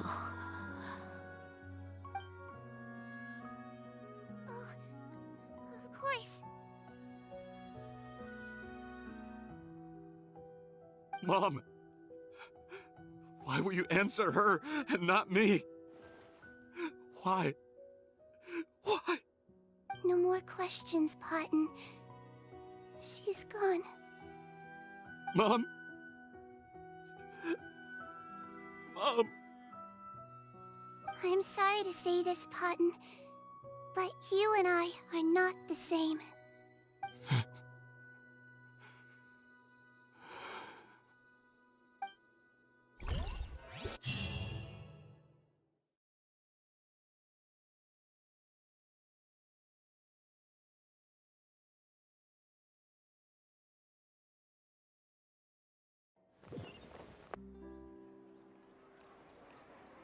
The wait is over, everyone! The sale of our new skincare product, Romaritime Essence, will now begin. Another skincare promotion! And it's selling as fast as last time. Wonder what people would think if they knew what was in the last batch. Oh, Sijwin's here too! Hey, Sijwin! Oh, Traveler Paimon, hello! I hope you two got a good rest yesterday after all your hard work. Of course! Nurse's orders, right? Anyway, are you here to take notes for your next article? Actually, I'm mostly here to help Officer Morgan wrap up yesterday's case. Ah, that reminds Paimon. That stuff sold like crazy, didn't it? Is it gonna cause huge problems? Nope, there's nothing to worry about. Unless modified, Butterfly Dew is an excellent skincare product that's completely safe to use. Besides, officers have already retrieved all Butterfly Dew purchased on the market. Now it's just a matter of disposal. After consulting Monsieur Nervulette, I came up with a way to neutralize any harmful effects, so it'll evaporate naturally without polluting water or soil. Wow, it's Sijwin to the rescue again! Thank you for serving as our consultant, head nurse. All the butterfly dew we recovered has been disposed of, according to your instructions. Great! Good job, everyone! Also, you mentioned you wanted a copy of Rawat's interrogation records. Well, technically, Potton's records. Anyway, I have them with me. Here. After he saw his mother for the last time, it was like all his mental defenses came crashing down. He put up no resistance during the interrogation, and answered all our questions. We learned a lot. Apparently, the formula was something he discovered by chance, while helping the criminal gang produce synth. Later, he came up with the idea to dilute it, and use the resulting substance as a skincare product. Their supplier was Vache, but you could also argue that they were the ones doing him a favor. His operation helped Vache's gang dispose of an enormous amount of evidence. It made for a seamless collaboration. One man's trash was another man's treasure, and there were no loose ends. It's no wonder we never noticed what Potton's gang was up to. Vache again, huh? Is there still no end to the harm he caused? Make no mistake, the crimes of Vache and his accomplices will come to an end. It's only a matter of time. Since the flood cut off their supply of primordial seawater, they've been forced to resort to riskier methods, like using their private reserve to attack people on the street. Naturally, those attempts all ended in failure. After receiving numerous reports, we were able to zero in on the gang and eventually round them up. That sounds more like it. Based on what he told us in his confession, we pretty much had him backed into a corner, even though he made a point of distancing himself from the gang while disguised as Rawat. He tried to throw us off his tail by reporting his accomplices, giving him enough time to transform back into Potton and see his mother one last time. But there was one thing he hadn't anticipated. Even though Potton had been missing for a long time, we were very much still on the lookout for him. So, the moment he appeared in public, after changing back to his original appearance, we caught him. So he tried this once before, huh? Guess he really did want his mother to see him again. But in the end... Looking at the interrogation records, it seems like he spent the first sum of money he earned as reward on his mother's treatment. Yes, which is why I suspect that his initial motive for using the potion was not personal greed, but a desire to become somebody who had the power to save her. Even so, he went too far. In the end, he got what he deserved. I understand. Thank you for bringing me these records. Why did you want them anyway? Patton was one of my patients, so I need to put together a medical file for him. My teacher always stressed that a person's life experiences are just as important to their file as their medical history. Why are you still treating him like your patient? Isn't he kind of beyond redemption now? Well, that may be true, but a patient is a patient, regardless of the choices that bring them to my care. One last thing, head nurse. Please keep everything you know about this potion a secret. It would be for the best if most of Fontейna knows nothing of its existence. I know my fellow officers and I will be able to sleep easier if that's the case. Of course, not to worry. Thank you for understanding. I'll take my leave then. So, Sijwin, did you really use that potion yourself? Why do you sound so surprised, Paimon? I told you all about it. It was quite a while ago now. You mean that story about the witch and the potion? So it was really, actually, genuinely a true story? Yes, it really, actually, genuinely was. But... I know. There are some secrets I can't tell anyone about. But considering everything we've been through together, I know I can trust you with them. Before I tell you though, could you follow me somewhere? I want to pay my respects to an old friend. Of course! Stocks are running low, so purchase soon to avoid disappointment.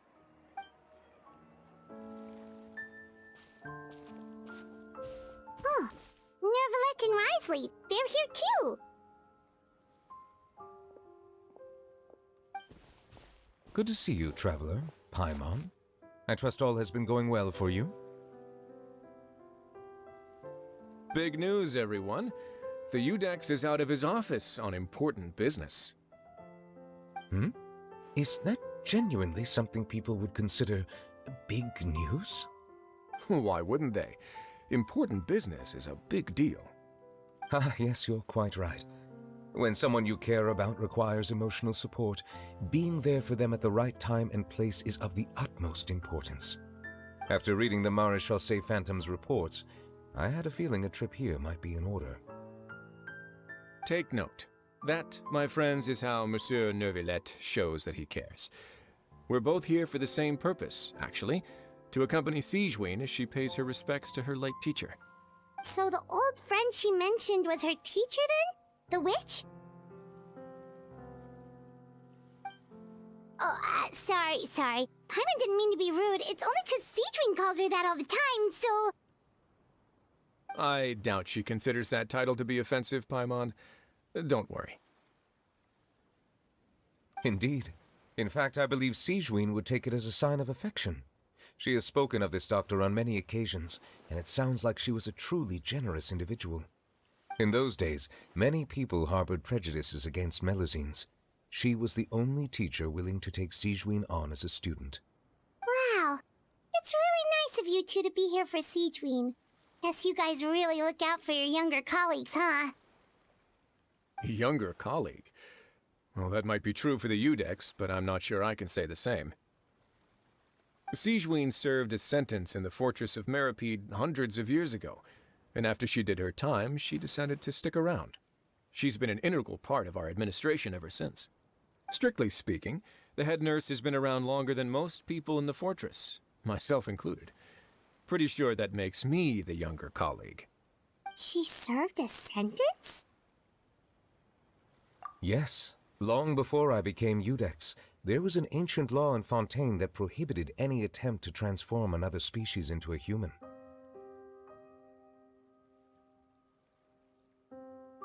Initially, I and most researchers believed this law to have been imposed due to ethical concerns. But now, it seems more likely that the law was nothing more than an insurance policy, a way for Egeria to ensure that her people would remain insulated from the truth, thus enabling them to lead more straightforward, happier lives. Ignorance is bliss, as they say. Sijwin had her reasons for choosing to obtain a human form, but the act was nonetheless in clear violation of the law.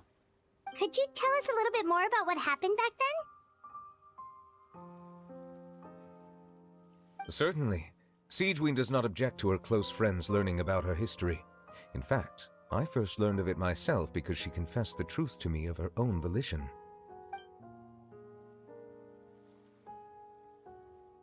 Even with their daughter so ill, they kicked you out? Stubborn as always. And prejudice isn't a disease I can cure either.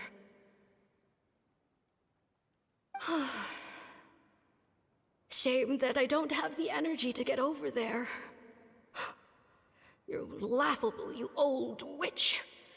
You want to save everyone in Fontaine, but you can't even save the patient before you. Master, what are you... I discovered a strange disease, one I suspect that every Fontainian suffers from. But without witnesses or proof, no one will believe me.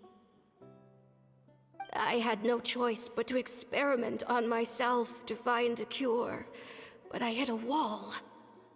And as you can see, it took a wretched toll on me. Then I'll find a cure for you, and then you can go cure her. There's no need. I am beyond saving now. There's nothing you can do. But, Master... As I said before, a doctor's duty is to treat whatever ailments they can. I know, but they don't trust me at all.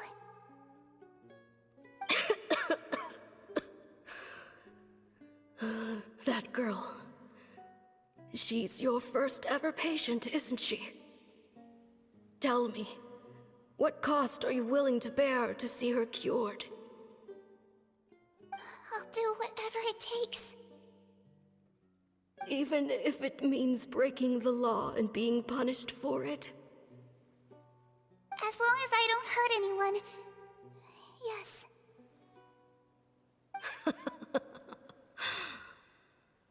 Spoken like a true student of mine. Then I shall make one more final gamble. And see my experiment through to its end. Leave me for now, and come back in 2 hours. If I am able to work this miracle, then I will have found a way to save all Fontainians, and I shall be able to help you treat that girl. If not, then it means there is one more disease in this world that I cannot treat. In that case, do not come looking for me. I will leave you a parting gift. An accidental discovery happened upon through my study of this strange disease. It has little use, but it will at least help you cure this one patient you can reach. When Sijwin returned, the miracle had not occurred. She found a potion bottle and a note on the table. After using the potion as instructed, she gained her current form, breaking Fontaine's law in the process. And after I had confirmed the veracity of the events, I gave my verdict. So that's what happened. I fear Sijwin only understood the full story after the truth about the dissolution of Fontainians was uncovered. When I reflected on all this with that knowledge in hand, I felt a deep sense of regret. As I use the law to uphold justice, there are times when I cannot help but acknowledge its ruthlessness. After the final details of the events surrounding Sijwin's transformation came to light, I checked several sources and, thankfully, the legal code does not require Sijwin to shoulder any additional punishment. Wonder how she feels about all this. Since she invited you here, I imagine she intends to speak of these matters with you, no?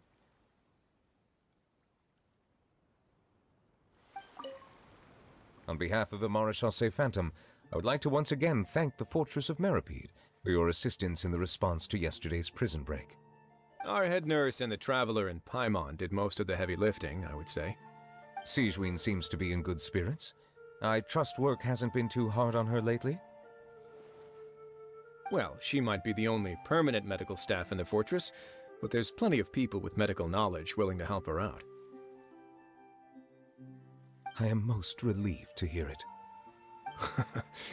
The way you're asking after her well-being makes you sound like a concerned parent. Well, I won't lie. I've always seen myself that way. Showing your age a bit there, don't you think? Indeed. Actually, I often forget just how much older I am than you. Well, while we're on the topic, what did you do before getting this job anyway? Spend all day swimming in the sea from east to west and then north to south? Yes, and from the surface to the ocean floor on occasion. Wow. Impressive. Apologies, that was merely an attempt at humor. You can disregard what I said. That's impossible, I'm afraid. My imagination's already running wild. You're here. The old friend I mentioned was my teacher. When she passed, her body was nowhere to be found. All that's left of her is an empty tomb. And even that's deep underwater now.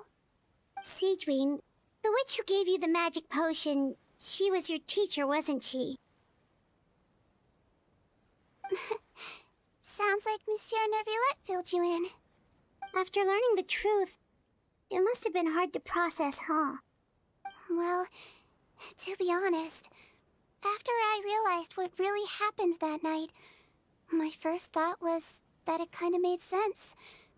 It seemed exactly like the sort of thing she would do. But she was planning to sacrifice herself and never told you. That's just who she was. If lying is what it took to get a kid to take their medicine, then that's what she'd do. Alright, but why did you turn yourself in? I broke the law, simple as that. My teacher made her choice, and I made mine. True. It's just the way Potton framed it when he was asking you all those questions, it made Paimon really mad. You're not like him at all, and everything Neverlet said confirms that. And yet, you were still convicted and thrown in prison. It just feels so unfair. Unfair? I happen to think just the opposite. If I hadn't served that time, I'm not sure I would have been able to stay strong when he was questioning me. What makes you say that?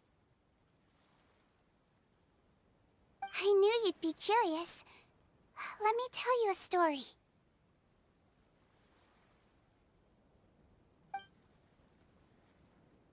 The verdict came down.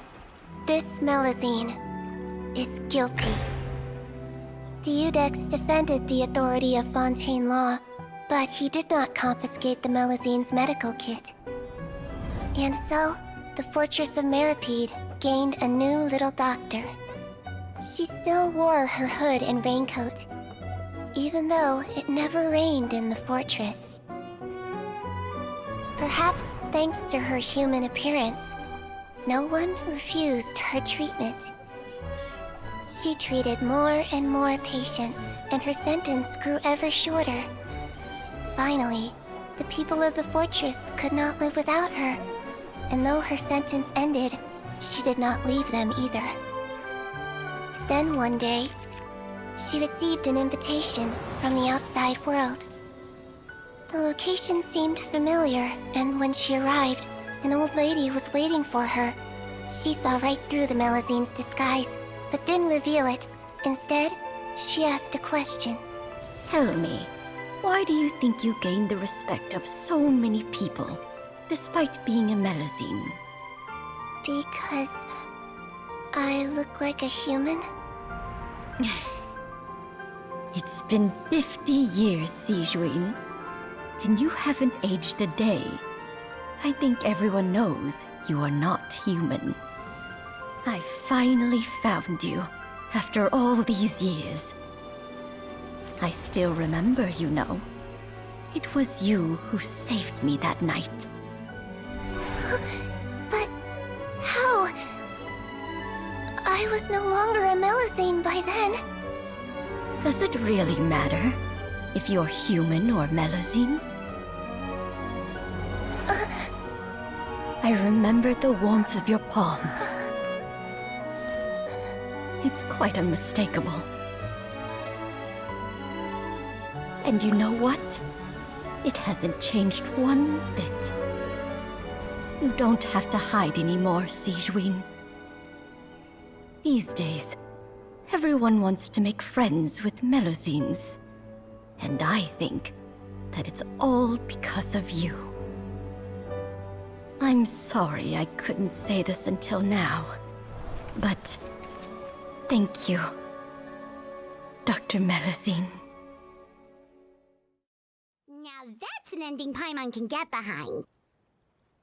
After hearing everything Potten said, I wanted to tell him that it didn't matter who he looked like on the outside. But it was too late. The warmth in his palm had already disappeared. I tried to treat him, but the roots of his problem had nothing to do with his face. I understand. Thanks, you two. I appreciate you being here for me while I talk this through. Oh, it's nothing. Our pleasure. Oh, there's one more reason I invited you here. It's about time I finally give you what I promised. In order to restore the appearances of the face-swapping victims, the Marechaussee Phantom gave me special permission to make a few bottles of that potion. And I made one extra just for you two. We don't need it though. Shouldn't we destroy it? Well, even if you chose to destroy it, I still thought I should give it to you first. You two did so much for me. How could I break my promise? Well, fair enough, but anyway, Paimon's definitely not interested in this stuff anymore. Still, if this is the very last bottle in all of Teyvat, getting rid of it would feel like kind of a waste. Maybe we can give it a special meaning somehow. Oh! Paimon's got it! Melazine physiology wasn't affected by the Great Flood, right? So that means the potion should have a permanent effect on you. In that case, what do you say, Sijwin? Ever thought about transforming back to the way you used to look? After all, from a Melazine point of view, Paimon bets Melazines look the cutest of all! Paimon, after everything, do you really think it matters whether I'm Melazine or a human? Well... What was Paimon thinking? You made up your mind a long time ago! Yeah, let's just destroy this thing. Leave it to me.